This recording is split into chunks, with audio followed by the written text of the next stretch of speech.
서방님, 이 아이가 누구 자식인지 아시오? 사내의 손이 떨리기 시작했습니다.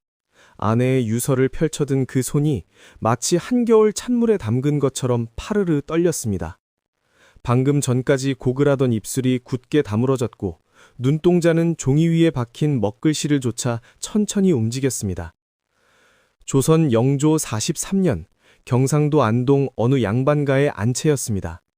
마당에는 상여를 준비하는 일꾼들의 발자국 소리가 어지러이 오가고 있었고 문상객들의 낮은 곡소리가 담장 너머까지 퍼지고 있었습니다. 그 소란 속에서 사내는 홀로 아내의 방에 앉아 유품을 정리하다가 뒤주 밑에 숨겨진 작은 보따리를 발견했던 것입니다. 보따리 안에는 접힌 종이 한 장과 은비녀 하나가 들어 있었습니다. 사내는 별 생각 없이 종이를 펼쳤습니다. 아내의 필체였습니다. 하지만 첫 줄을 읽는 순간 사내의 얼굴에서 핏기가 사라졌습니다. 유서는 이렇게 시작되고 있었습니다. 서방님께 차마 입으로는 못할 말을 이리 적어 남기옵니다. 사내의 이름은 이정환이었습니다. 안동에서 3대째 내려오는 양반 가문의 적장자였고 36의 나이에 고을에서 학문이 깊기로 소문난 선비였습니다. 아내 윤씨와는 18에 혼이 나여 18년을 해로했습니다. 슬하에 아들 하나, 딸 하나를 두었고 집안은 비록 크게 부유하지는 않았으나 굶주림 없이 단출하게 살아왔습니다. 아내는 사흘 전 갑작스레 세상을 떠났습니다. 별다른 병치레 없이 건강하던 사람이 어느 날 아침 일어나지 못했습니다. 의원을 불렀으나 이미 숨이 끊어진 뒤였습니다. 사인은 알 수 없었습니다. 마을 사람들은 그저 복받은 죽음이라 했습니다. 알아누워 고생하지 않고 편히 갔으니 그것이 복이라 했습니다. 하지만 사내는 그 말에 고개를 끄덕이면서도 마음 한구석이 이상하게 무거웠습니다. 아내가 세상을 떠나기 전날 밤 유난히 오래 그를 바라보았던 눈빛이 자꾸 떠올랐습니다. 무언가 말을 하려다 삼키는 것 같았던 그 입술이 떠올랐습니다. 그리고 지금 그 답이 손안에 들려 있었습니다. 사내는 유서의 다음 줄을 읽었습니다. 15년 전 그날 밤 일을 이제야 고하옵니다. 15년이면 혼이 난 지 3년째 되던 해였습니다. 첫 아이가 태어나기 한 해 전이었습니다. 사내는 그해 봄에 과거를 보러 한양에 올라갔습니다. 석 달을 집을 비웠습니다. 돌아왔을 때 아내는 아무 일 없다는 듯 그를 맞았고 그해 가을 아내의 배가 불러왔습니다. 이듬해 봄 아들이 태어났습니다. 사내는 유서를 쥔 손에 힘을 주었습니다. 종이가 구겨질 것 같았습니다. 하지만 손을 놓을 수 없었습니다. 다음 줄을 읽어야 했습니다. 읽지 않으면 안 되었습니다. 그해 서방님이 한양에 계실 때 저는 바로 그때 방문 밖에서 어린 목소리가 들려왔습니다. 아버지, 상주 자리로 오시랍니다. 문상객이 많이 오셨답니다. 아들이었습니다. 14살, 눈매가 아버지를 빼닮았다고 온 마을이 칭찬하던 그 아들이 방문 너머에 서 있었습니다. 사내는 대답하지 못했습니다. 입술이 열리지 않았습니다. 손안의 유서가 천근 무게로 느껴졌습니다. 아내가 죽어서 남긴 글이 어쩌면 그 아이의 운명을 뒤흔들 말을 담고 있을지도 몰랐습니다. 아들은 다시 불렀습니다. 아버지? 사내는 유서를 품에 넣었습니다. 그리고 떨리는 다리를 일으켜 세우며 대답했습니다. 그래, 간다. 방문을 열고 나서면서 사내는 마당에 서 있는 아들을 보았습니다. 상복을 입은 아이의 얼굴에 눈물 자국이 남아 있었습니다. 어미를 잃은 아이의 눈이 아버지를 바라보고 있었습니다. 사내는 그 눈을 똑바로 보지 못했습니다. 고개를 돌렸습니다. 아내의 마지막 글자가 머릿속에 맴돌았습니다. 서방님, 이 아이가 누구 자식인지 아시오? 사람들은 몰랐습니다. 그날 상주 자리에 앉아 조문을 받던 사내의 얼굴이 왜 그토록 창백했는지, 손을 맞잡아오는 문상객들에게 왜 한마디 대꾸도 하지 않았는지, 아들이 옆에서 아버지를 걱정스레 갈아보고 있었는지. 그날 밤 사내는 잠들지 못했습니다. 품에 넣어둔 유서를 다시 꺼냈습니다. 초를 밝히고 끝까지 읽어야 했습니다. 아무리 두려워도 이미 시작된 일이었습니다. 아내가 목숨을 걸고 남긴 고백이었습니다. 유서는 계속되고 있었습니다. 이야기는 18년 전으로 거슬러 올라갑니다. 경상도 안동 학봉마을이라 불리던 작은 동네가 있었습니다. 양반 가문이 대여섯 집 모여 살던 곳이었고 그 가운데 이씨 가문이 가장 오래된 집안이었습니다. 이정환의 아버지 이만석은 향교의 훈장을 지낸 선비였고 어머니는 예안 김씨 가문에서 시집온 양반가의 딸이었습니다. 이정환은 그 집안의 외아들이었습니다. 형도 없고 동생도 없이 홀로 태어나 귀하게 자랐습니다. 5살에 천자문을 떼고 10살에 소학을 읽었으며 15이 되던 해에는 이미 사서삼경에 통달했다는 소문이 고을에 자자했습니다. 아버지는 아들이 과거에 급제하여 가문을 빛낼 것이라 믿어 의심치 않았습니다. 하지만 이정환에게는 남들이 모르는 결핍이 있었습니다. 그것은 어머니의 부재였습니다. 어머니는 그가 8살 되던 해에 병으로 세상을 떠났습니다. 계모가 들어왔으나 계모와 이정환 사이에는 늘 보이지 않는 담이 있었습니다. 계모는 친자식이 없었고 이정환은 친어머니의 기억을 지울 수 없었습니다. 18 되던 해 이정환은 혼인을 했습니다. 상대는 영양 남씨 가문의 딸 윤씨였습니다. 윤씨는 당시 16이었고 얼굴이 수려하다거나 가문이 대단하다거나 한 것은 아니었습니다. 다만 성품이 온순하고 예법에 밝다하여 아버지 이만석이 직접 고른 신부였습니다. 혼례날 이정환은 처음으로 아내의 얼굴을 보았습니다. 그리 예쁜 얼굴은 아니었습니다. 눈이 조금 작았고 코는 낮았으며 입술은 얇았습니다. 하지만 사람을 바라보는 눈빛이 유난히 맑았습니다. 웃을 때 드러나는 치아가 고르고 하였습니다. 이정환은 아내의 첫인상이 싫지 않았습니다. 첫날 밤 2사람은 말이 없었습니다. 그것이 그 시대의 예법이었습니다. 아내는 고개를 숙인 채 방 한구석에 앉아 있었고 이정환은 어색한 침묵을 견디다 먼저 잠자리에 들었습니다. 다음 날 아침 아내가 지어준 밥상에서 2사람은 처음으로 눈을 마주쳤습니다. 아내가 희미하게 웃었고 이정환도 어색하게 웃었습니다. 그렇게 부부의 생활이 시작되었습니다. 혼인 첫 해는 평온했습니다. 아내는 살림을 잘 꾸렸고 시아버지와 계모를 극진히 모셨으며 이정환의 공부를 방해하지 않았습니다. 밤이면 이정환이 글 읽는 소리를 밖에서 가만히 듣고 있다가 글 읽는 소리가 멈추면 따뜻한 물을 떠다 놓고 물러나곤 했습니다. 이정환은 그런 아내가 고마웠습니다. 하지만 그 고마움을 표현하는 법은 몰랐습니다. 그저 아침에 일어나면 밥을 먹고 낮에는 글을 읽고 밤에는 잠자리에 드는 것이 전부였습니다. 부부 사이에 깊은 대화가 오가지 않았고 살갑게 손을 잡는 일도 드물었습니다. 혼인 2년째 되던 해 아버지가 세상을 떠났습니다. 이만석은 오래 앓지 않았습니다. 가을에 감기가 들었다가 겨울로 넘어가기 전에 숨을 거두었습니다. 임종자리에서 아버지는 아들의 손을 잡고 말했습니다. 과거에 붙어라. 그것이 네 효도다. 이정환은 그 유언을 가슴에 새겼습니다. 3년 상을 치르고 이듬해 봄에 과거를 보러 한양으로 올라갔습니다. 혼인 3년째, 아내 나이 19, 이정환 나이 21 되던 해였습니다. 그해 봄, 이정환이 한양으로 떠나던 날을 윤 씨는 평생 잊지 못했습니다.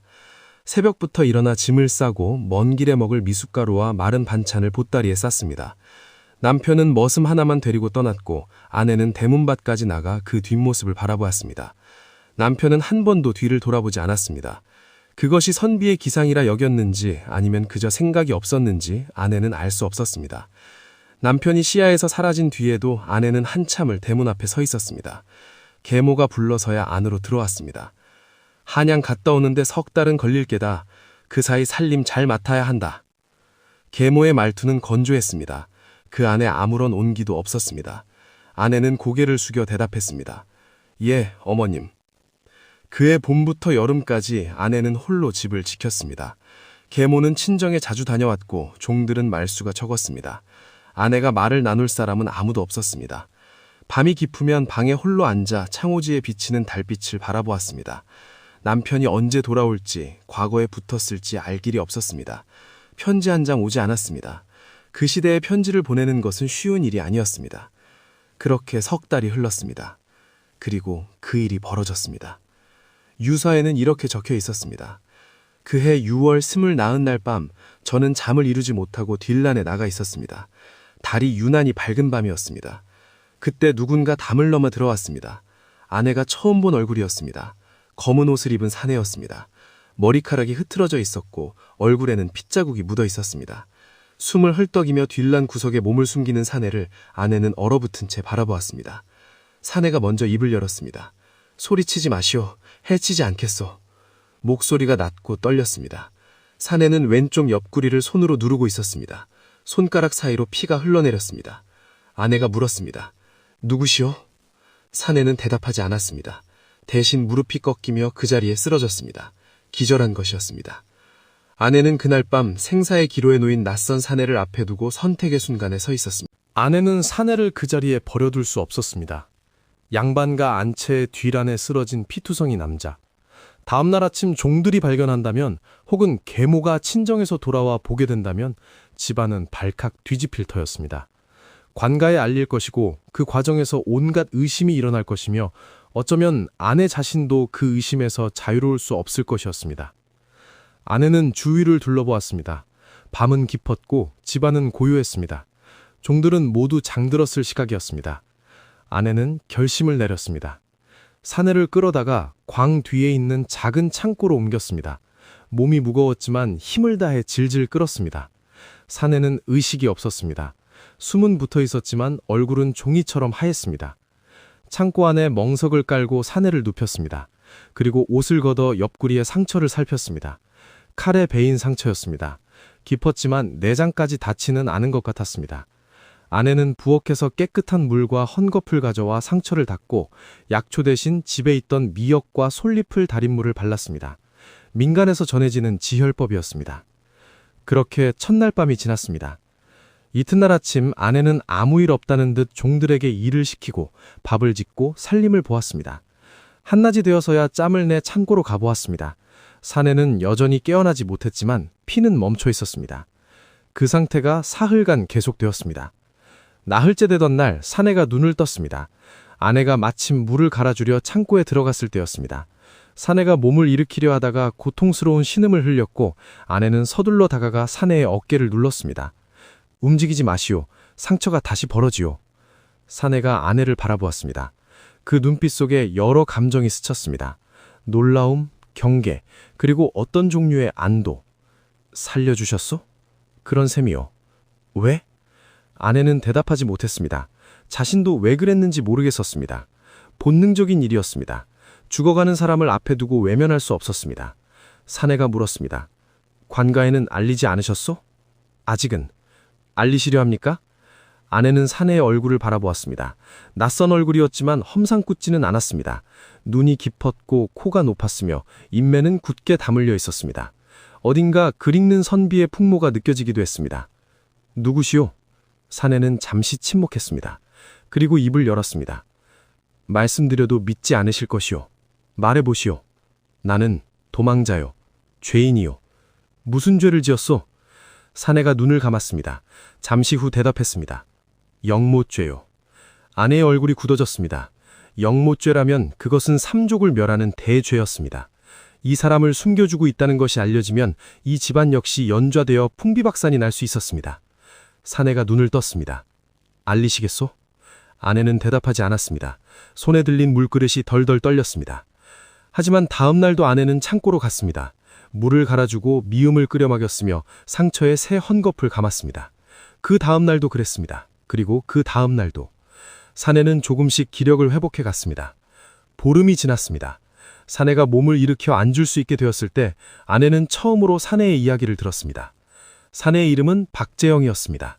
한양의 몰락한 양반가 출신으로 벼슬길이 막히자 살림에 묻혀 학문을 닦던 사람이었습니다. 그러다 뜻을 같이 하는 선비들과 어울리게 되었고 그들 중 일부가 모반을 꾀하다 발각되었습니다. 박재영 자신은 모반에 직접 가담하지 않았습니다. 하지만 이름이 명부에 올랐고 관원들이 들이닥쳤을 때 저항하다가 상처를 입었고 도주할 수밖에 없었습니다. 이곳 안동까지 숨어 들어온 것은 추적을 피하기 위해 사람 눈에 띄지 않는 외진 곳을 찾다 보니 그리 된 것입니다.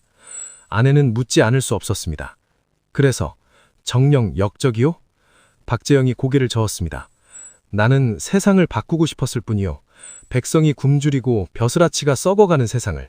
하지만 칼을 들 생각은 없었소. 그것을 어찌 믿소? 믿지 못하셔도 할 수 없소. 두 사람은 마주보았습니다. 창고 안에는 먼지 냄새와 양 냄새가 뒤섞여 있었습니다. 작은 창으로 스며드는 빛이 박재영의 발쪽을 비추고 있었습니다. 아내는 눈을 피하며 말했습니다. 상처가 다 나은 대로 떠나시오. 은혜는 잊지 않겠소. 그것이 그날의 대화였습니다. 하지만 사내는 쉽게 회복되지 않았습니다. 열이 오르고 상처가 고름고 다시 낫고 또 열이 오르는 일이 반복되었습니다. 아내는 포기하지 않았습니다. 산에서 약초를 캐왔고 마을 의원에게 들키지 않도록 조심하며 약을 지어 먹였습니다. 한 달이 지났습니다. 2달째에 접어들었습니다. 그 사이 두 사람 사이에 무언가가 생기기 시작했습니다. 말로 설명하기 어려운 것이었습니다. 처음에는 살려주는 사람과 살려지는 사람의 관계였습니다. 은혜를 베푸는 자와 받는 자의 관계였습니다. 하지만 매일 얼굴을 보고 말을 나누고 밥을 먹이고 상처를 닦아주는 사이 그 관계는 미묘하게 변해갔습니다. 박재호는 아내에게 이 세상 돌아가는 이야기를 해주었습니다. 한양의 정세, 학문의 흐름, 백성들의 삶, 그런 것들을. 아내는 한 번도 들어본 적 없는 세계의 이야기에 귀 기울였습니다. 남편 이정환은 늘 책만 읽고 아내에게는 한마디 대화도 건네지 않았습니다. 하지만 이 사내는 달랐습니다. 아내의 눈을 보며 말했고 아내의 대답을 기다렸고 아내의 생각을 물었습니다. 그러던 어느 날 밤이었습니다. 달이 밝은 밤이었습니다. 아내가 창고를 나서려는데 박재영이 손을 뻗어 아내의 손목을 잡았습니다. 아내가 돌아보았습니다. 박재영이 말했습니다. 가지 마시오. 아내는 손목을 빼려 했습니다. 하지만 힘이 들어가지 않았습니다. 박재영이 다시 말했습니다. 오늘만, 오늘 밤만. 아내는 떨렸습니다. 온몸이 떨렸습니다. 안 된다는 것을 알고 있었습니다. 이것이 얼마나 큰 죄인지 알고 있었습니다. 남편이 한양에서 돌아오면 이 모든 것이 발각되면 아내는 죽게 될 것이었습니다. 하지만 그 순간 아내의 입에서 흘러나온 것은 거절이 아니었습니다. 침묵이었습니다. 그리고 그 침묵은 사내에게 허락처럼 들렸을 것입니다. 유서에는 그날 밤의 일이 담담하게 적혀 있었습니다. 저는 그날 밤 사람으로서 해서는 안 되는 일을 저질렀습니다. 하지만 그 순간만큼은 제가 살아있다는 것을 느꼈습니다. 그것이 핑계가 될 순 없다는 것도 압니다. 며칠 뒤 박재영은 떠났습니다. 새벽녘에 홀연히 사라졌습니다. 아내가 창고에 갔을 때 그 자리는 비어 있었고 이불을 말끔히 개둔 자리 위에 은비녀 하나가 놓여 있었습니다. 아내는 그 비녀를 들고 한참을 서 있었습니다. 석 달 뒤 이정환이 한양에서 돌아왔습니다. 과거에 낙방했다는 소식과 함께. 그리고 그해 가을 아내는 임신한 몸이 되었습니다. 아내는 아무것도 말하지 않았습니다. 남편도 묻지 않았습니다. 당연히 자신의 아이라 여겼습니다. 계산이 조금 맞지 않는다고 느꼈을 수도 있지만 아무 말 없이 넘어갔습니다. 이듬해 봄 아내는 아들을 낳았습니다. 이정환은 기뻐했습니다. 대를 이을 아들이 생겼다고, 가문의 경사라고, 아버지의 위패 앞에 고했다고. 아내는 웃었습니다. 남편 앞에서, 시어머니 앞에서, 종들 앞에서 웃었습니다. 하지만 밤이 깊어지면 혼자 아이를 안고 울었습니다. 이 아이가 누구의 아이인지. 그 비밀을 아는 사람은 이 세상의 아내 자신뿐이었습니다. 그렇게 15년이 흘렀습니다. 아이는 자랐습니다. 건강하게, 똑똑하게, 예의 바르게 자랐습니다. 아버지 이정환을 따라 글을 읽고 효심이 깊었으며 마을에서 칭찬이 자자했습니다. 이정환은 그 아이를 세상 무엇보다 사랑했습니다. 친자식이라 믿었습니다. 피가 섞였다고 믿었습니다. 그 아이 덕분에 자신이 과거에 낙방한 상슴을 잊을 수 있었다고 여겼습니다. 아내는 15년간 그 비밀을 안고 살았습니다. 누구에게도 말하지 못했습니다. 말할 수 없었습니다. 그 비밀이 밝혀지면 아이는 천출이 되는 것이 아니라 역적의 자식이 되는 것이었습니다. 삼족을 멸하는 죄의 자식이 되는 것이었습니다. 차라리 죽는 한이 있더라도 아내는 그 비밀을 무덤까지 가져갈 작정이었습니다. 하지만 15년이 지난 어느 날 아내는 마을에서 이상한 소문을 들었습니다. 암행어사가 이 지방에 내려왔다는 소문이었습니다. 그리고 그 암행어사가 묵지고 있다는 주막에서 목격된 사내의 인상이 아내의 기억 속에 있는 그 얼굴과 묘하게 닮아 있다는 것이었습니다. 아내가 그 소문을 들은 것은 세상을 떠나기 열흘 전이었습니다. 마을 아낙네들이 우물가에서 수군거리는 것을 지나치듯 들었습니다. 암행어사가 왔다느니, 탐관오리를 쫓아냈다느니 하는 이야기들. 그 와중에 한 아낙이 말했습니다. 근데 그 어사 또 인상이 어디서 본 것 같은 거 있잖소? 눈이 깊고 코가 높고 좀 서글서글한 얼굴이라. 아내의 송이빨래를 비틀다 멈췄습니다. 어디서 봤는데? 글쎄, 우리 마을에서 본 것 같기도 하고 아닌 것 같기도 하고. 어쨌든 퍽 잘생긴 양반이었어. 아내는 더 듣지 않고 자리를 떠났습니다. 하지만 가슴이 덜컥 내려앉는 것은 어쩔 수 없었습니다. 설마 그 사람이 살아있다면, 설마 이 고을까지 왔다면, 설마 이 집을 찾아온다면. 아내는 그날 밤 잠을 이루지 못했습니다. 며칠 뒤 암행어사가 안동 관아에 출두했다는 소식이 들렸습니다. 사또가 암행어사 앞에 무릎 꿇었다는 소문도 함께. 마을 사람들은 모두 그 이야기로 떠들썩했지만 아내에게 그것은 남의 일이 아니었습니다. 아내는 결심을 내렸습니다. 다음 날 새벽 남편과 아들이 잠든 사이 집을 나섰습니다. 주막으로 향했습니다. 암행어사가 머물고 있다는 그곳으로. 주막에 도착했을 때 해가 막 떠오르고 있었습니다. 마당에는 관원들의 말이 매어 있었고 주인 내외가 분주히 움직이고 있었습니다. 아내는 주막 귀퉁이에 서서 안을 살폈습니다. 그때 방문이 열렸습니다. 사내가 나왔습니다. 관복을 입은 사내, 눈이 깊고 코가 높은 사내. 15년 전 그 창고에서 마주했던 얼굴이 세월을 먹어 조금 늙었을 뿐 거의 그대로였습니다. 박재형이었습니다. 아내의 눈에서 눈물이 흘러내렸습니다. 박재형은 관원들과 함께 무언가 이야기를 나누며 마당을 가로질렀습니다. 그리고 말에 오르려는 순간 문득 고개를 돌렸습니다. 두 사람의 눈이 마주쳤습니다. 박재형의 표정이 굳어졌습니다. 그는 손에 쥐고 있던 곱비를 놓았습니다. 관원들이 이상한 눈으로 바라보았지만 그는 개의치 않고 아내 쪽으로 걸어왔습니다. 아내는 도망치지 않았습니다. 도망칠 수 없었습니다. 박재형이 아내 앞에 멈춰 섰습니다. 당신이요? 아내는 대답 대신 고개를 숙였습니다. 눈물이 턱끝에 맺혀 떨어졌습니다. 박재형이 낮은 목소리로 물었습니다. 어찌 여기까지? 아내가 입술을 달싹였습니다. 살아 계셨어. 살았어. 당신 덕에. 나라에서 사면이. 그렇소. 모반 연루자들 중 직접 가담하지 않은 자는 사면되었어. 오래전 일이요. 아내는 고개를 들었습니다. 얼굴이 눈물로 범벅이 되어 있었습니다. 그 얼굴을 보며 박재영이 물었습니다. 그간 무고하셨소? 아내는 대답하지 않았습니다. 대신 오래 품어둔 질문을 꺼냈습니다. 저 아이. 박재영이 눈을 가늘게 떴습니다. 아이? 14살. 이 집안의 아들이요. 박재영의 얼굴에 무언가 스쳐 지나갔습니다. 이해하기 어려운 표정이었습니다. 놀라움인지 두려움인지 아니면 그 모든 것이 뒤섞인 것인지. 그가 물었습니다. 설마. 아내가 고개를 끄덕였습니다. 당신의 아이요. 그 순간 박재영의 무릎이 접혔습니다. 마당 한복판에 관복을 입은 채로 그 자리에 주저앉았습니다. 관원들이 이상한 눈으로 바라보았지만 그는 개의치 않고 아내 쪽으로 걸어왔습니다. 잠시 후 그가 떨리는 목소리로 물었습니다. 아이는 알고 있어. 모르어. 남편은 모르어. 그럼 이 세상에 아는 사람은 나뿐이요. 박재영이 두 손으로 얼굴을 가렸습니다. 어깨가 가늘게 떨렸습니다. 아내가 말을 이었습니다. 당신을 원망하려고 온 것이 아니요. 그저 살아계신지 보려고. 그것뿐이요. 박재영이 손을 내리며 아내를 바라보았습니다. 내가 무엇을 해야오? 아내가 고개를 젖었습니다.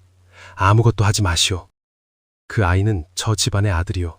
아버지가 있고 가문이 있어. 당신이 나서면 그 아이가 죽소. 알겠소?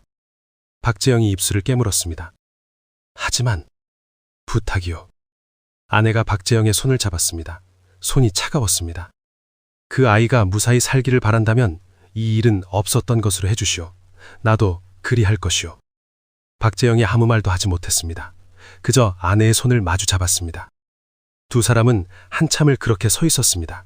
주막 마당에서 관원들의 눈을 피해 아무 말 없이. 그것이 마지막이었습니다. 아내는 주막을 떠나 집으로 돌아왔습니다. 아무 일 없다는 듯 살림을 보았습니다. 남편은 아무것도 눈치채지 못했습니다. 아들도 마찬가지였습니다. 하지만 그로부터 열흘 뒤 아내는 세상을 떠났습니다. 의원은 사인을 알 수 없다 했습니다. 하지만 아내가 남긴 유서에는 이렇게 적혀 있었습니다. 저는 더 이상 이 비밀을 안고 살 수 없습니다. 그렇다고 밝힐 수도 없습니다. 그래서 이 길을 택합니다. 유서 마지막 줄에는 이렇게 적혀 있었습니다. 서방님, 이 아이가 누구 자식인지 아시오? 저 아이의 친아버지는 따로 있습니다. 하지만 저 아이를 진정으로 사랑하고 길러주신 분은 서방님 뿐입니다. 부디 이 사실을 아신 뒤에도 저 아이를 미워하지 마옵소서. 저 아이에게는 아무 죄가 없습니다. 죄가 있다면 오직 저에게 있을 뿐입니다. 이정환은 유서를 다 읽고 나서 한참을 움직이지 못했습니다. 밖에서 아들이 다시 불렀습니다. 아버지, 문상객들이 기다리고 있습니다. 이정환은 유서를 접었습니다. 그리고 촛불에 대었습니다. 종이가 불에 타 재가 되었습니다. 아무도 보지 않았습니다. 아무도 알지 못했습니다. 이정환이 방문을 열고 나섰습니다. 상복을 입은 아들이 마당에 서 있었습니다. 아들이 걱정스러운 눈으로 아버지를 바라보았습니다. 아버지, 안색이 너무 좋지 않습니다. 이정환이 아들의 어깨에 손을 얹었습니다. 그리고 말했습니다. 네 어미가 좋은 사람이었다. 아들이 눈물을 글썽였습니다. 예, 알고 있습니다. 이정환이 아들을 끌어안았습니다. 오래도록 품에 안았습니다. 그것이 그의 대답이었습니다. 장례가 끝났습니다. 아내의 관이 산에 묻히고 봉분이 세워지고 사람들이 떠났습니다. 이정환은 무덤 앞에 홀로 남아 한참을 앉아 있었습니다. 아들이 멀찌감치 서서 아버지를 기다렸습니다. 하지만 이정환은 일어나지 않았습니다. 해가 기울어 그림자가 길어지도록 그 자리에 앉아 있었습니다. 아들이 다가왔습니다. 아버지, 이제 돌아가셔야 합니다. 이정환이 고개를 돌려 아들을 바라보았습니다. 14살, 눈이 깊고 코가 높은 아이, 자신과 닮았다고 여겼던 아이. 하지만 이제 보니 그 눈매가 자신과는 조금 달랐습니다. 인매도 달랐습니다. 그 아이가 누구를 닮았는지 이정환은 이제야 알 것 같았습니다. 하지만 그것이 무슨 상관이겠습니까? 이정환이 입을 열었습니다. 아가, 예? 아버지, 내가 내 아들이다. 아들이 고개를 갸웃했습니다. 예? 그냥 그렇다. 내가 내 아들이다. 아들이 어리둥절한 표정을 지었지만 이내 고개를 끄덕였습니다. 당연하죠. 이정환이 아들의 손을 잡았습니다. 가자. 두 사람은 함께 산을 내려왔습니다. 그로부터 20여 년이 흘렀습니다. 이정환은 환갑을 넘기고도 건강하게 살았습니다. 과거에는 끝내 급제하지 못했지만 고을에서 존경받는 선비로 생을 마쳤습니다. 아들은 25세 과거에 급제하여 벼슬길에 올랐습니다. 청렴하고 강직한 관리라는 평을 들었습니다. 아버지를 극진히 모셨고 어머니 제사를 한 해도 거르지 않았습니다. 이정환은 아들에게 아내의 비밀을 끝내 말하지 않았습니다. 세상을 떠나는 날까지 그 입을 열지 않았습니다. 다만 임종자리에서 아들의 손을 잡고 이렇게만 말했습니다. 너를 길러서 좋았다. 아들은 그 말의 의미를 알지 못했습니다. 다만 아버지의 마지막 미소가 유난히 평화로웠다고 훗날 손자에게 말했을 뿐입니다. 사람들은 묻습니다. 왜 그녀는 그런 선택을 했느냐고, 어떻게 그 비밀을 15년이나 안고 살았느냐고, 차라리 일찍 고백했더라면 죽음을 택하지 않아도 되지 않았겠느냐고.